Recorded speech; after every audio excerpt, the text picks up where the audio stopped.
தேவனுடைய பரிசுத்த நாமங்களுக்கு மகிமை உண்டாவதாக. தேவ சித்தம் என்பதான தலையங்கத்திலே சில நிமிடங்கள் செய்திகளை பார்த்து கொண்டு வருகிறோம். யோவான் 6:38 ஆண்டவர் சொல்லுகிறார், பிதாவின் சித்தத்தின்படி செய்யவே நான் வானத்திலிருந்து இறங்கி வந்தேன், என்னுடைய சித்தத்தின்படி அல்ல என்பதாக இங்கே சொல்லுகிறார்.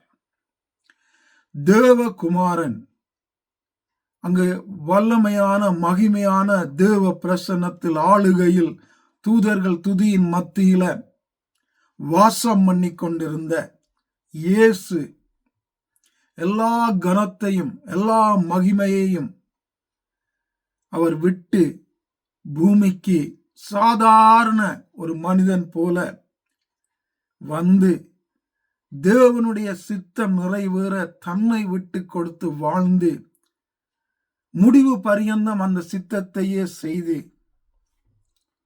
தன்னுடைய வேலையை இயேசு முடித்திருந்தார். அதை செய்யும்படியாக சீசர்களுக்கு கற்றுக் கொடுத்தாரு. அதை தொடர்ந்து செய்யும்படியாக வேதத்தை ரட்சிக்கப்பட்ட எங்களுக்கு தந்திருக்கிறாரு.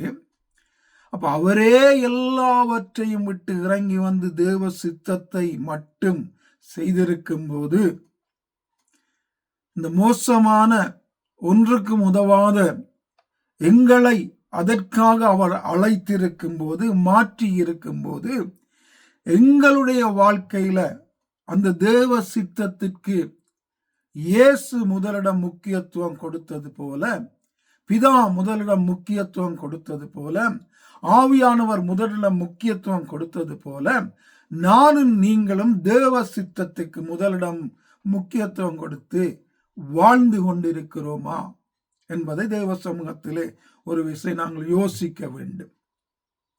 அப்படி இல்லாத பட்சத்தில் இந்த நாளிலும் தாமே எங்களை விட்டு கொடுத்து தேவனுடைய சித்தத்தை மட்டும் முதலாவதாக முக்கியமாக எல்லாவற்றுக்கும் மேலாக வைத்து அதற்காக என்னென்ன செய்ய எங்களால் முடியுமோ அதை செய்வதற்கு நாங்கள் வாஞ்சிக்க வேண்டும், காரியங்களை செய்ய வேண்டும்.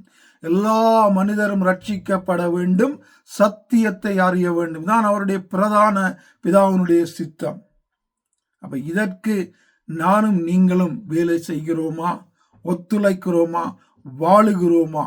அப்படி வாழாத பட்சத்தில் இந்த நாளிலும் ஆவியானவர் அப்படியாக எங்களை மாற்றி வாழ வைத்து நடத்துவாராக. ஆமென்.